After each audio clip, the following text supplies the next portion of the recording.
కాళేశ్వరం మీద మీరు గతంలో చాలా ఆరోపణలు చేశారు. అంటే లక్ష కోట్ల వ్యవహారం కావచ్చు, దీనికి మోటార్లకు అయ్యే కరెంటు బిల్లు కంటే మనం వాటర్ బాటిల్లో వాటర్ సప్లై చేయొచ్చు అని చెప్పేసి ఇట్లా చాలా చేశారు. ఇప్పటికీ అభిప్రాయాన్ని అలాగే ఉంచారా? ప్రభుత్వం మారిన తర్వాత ఏమైనా మీ అభిప్రాయంలో చేంజెస్ వచ్చాయా?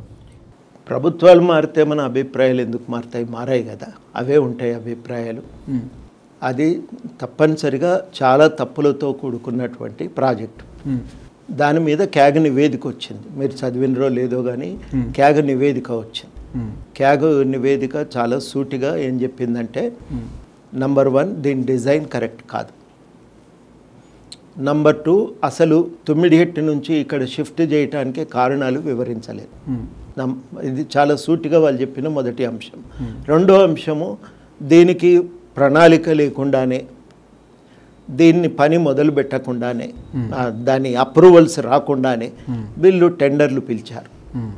మూడోది వాళ్ళు అన్నది ఏంటంటే ఫైనాన్షియల్ ప్లానింగ్ లేదు.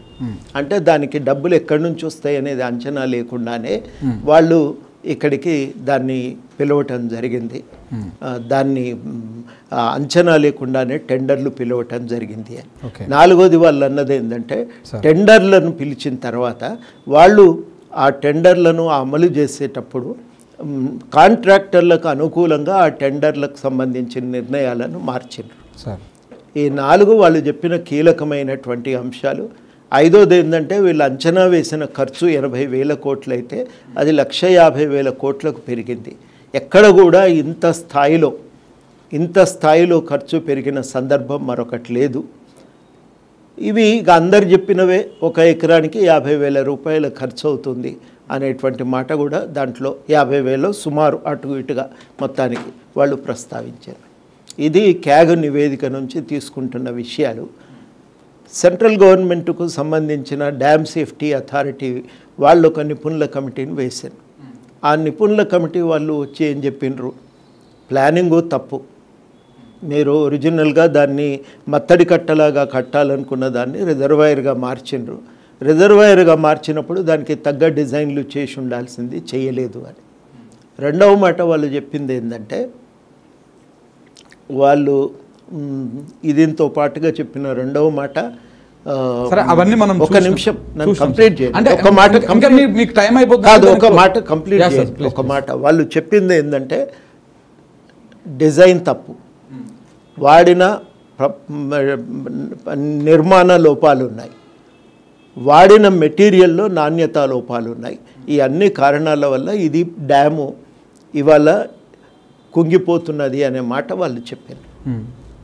సో అంటే ఇన్ని తప్పులు తడక ఉందని మీరు చెప్తా ఉన్నారు, కొన్ని రిపోర్ట్లని ప్రామాణికంగా చూపిస్తూ ఉన్నారు. ఇప్పుడు ఇంత అసంబద్ధంగా ఉన్నటువంటి ప్రాజెక్ట్ని కాంగ్రెస్ ప్రభుత్వం కొనసాగిస్తుందా? ఇప్పుడు రేపు పంపులు ఆన్ చేసి, మోటార్లు ఆన్ చేసి నీళ్లు పైకి ఎత్తుతారా? లేకపోతే మొత్తానికి అక్కడ అన్నారం కానీ, సుందిల్లా కానీ, ఇట్లా కింద ఉన్నటువంటి మేడిగడ్డ కానీ ఇవన్నీ కానీ వాటర్ వదిలేసి కిందికి వదిలేస్తారా? ఇంకా టెక్నికల్ కమిటీకి అప్పచెప్పారు. ఇప్పుడు కేసీఆర్ గారి పాలన ఏంటంటే ఆయన ఇష్టానుసారంగా నిర్ణయం చేసింది. ఇంజనీర్ల కమిటీ వేస్తే ఇంజనీర్ల కమిటీ తుమ్మిడిగట్టే కరెక్ట్, ఇది కరెక్ట్ కాదని రిపోర్ట్ ఇచ్చింది.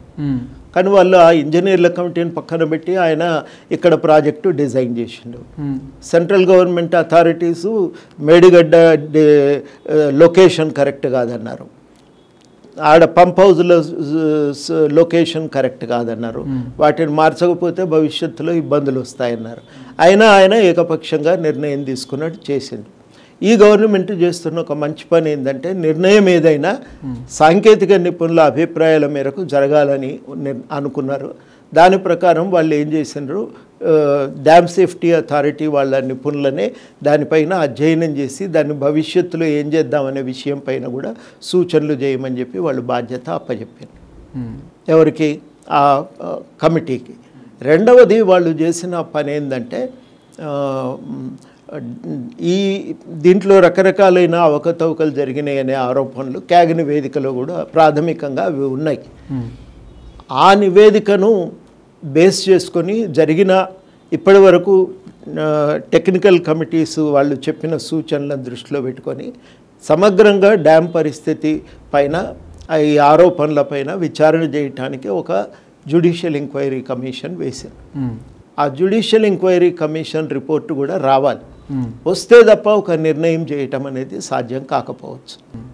ఎందుకంటే మేడిగడ్డకు సంబంధించి చాలామంది మంత్రులు కానీ ముఖ్యమంత్రి గారు కానీ మంత్రుల బృందం కానీ అక్కడికి పోయి చేసినప్పుడు అందరూ కూడా మేడిగడ్డ పనికే రాదు, ఇది దీనివల్ల ఉపయోగం లేదు అని చెప్పినటువంటి వాళ్ళు దాని మీద కమిషన్ ఏర్పాటు చేసిన తర్వాత ఆ కమిషన్ ఘోష్ గారు వార్న్ ఇచ్చిన తర్వాత దాన్ని నిర్మాణం పూర్తి చేసి ఇప్పుడు దాన్ని ఆ కార్యక్రమం చేస్తూ ఉన్నారు. మరి ఎందుకు దాన్ని పనికిరానప్పుడు మళ్ళీ రిపేర్ చేయడం ఎందుకు? మళ్ళీ ప్రజల ధనం వృధా చేయడమే కదా, మళ్ళీ దాన్ని రిపేర్ చేస్తాం. వాళ్ళకి కలిగిన అంచనాలను అభిప్రాయాలను వాళ్ళు చెప్పారు. వాళ్ళు ఏమన్నారంటే ఇది అయినా మేము ఇంజనీర్లం కాదు, దీన్ని రేపు ఎట్లా వాడుకోవచ్చు, దీన్ని భవిష్యత్తు ఏందని తేల్చడానికి వాళ్ళు నిపుణుల కమిటీ వేశారు. నిపుణుల కమిటీ ఏం చెప్తుందో చూసిన తర్వాత మేము నిర్ణయం చేస్తామని అంటున్నారు వాళ్ళు.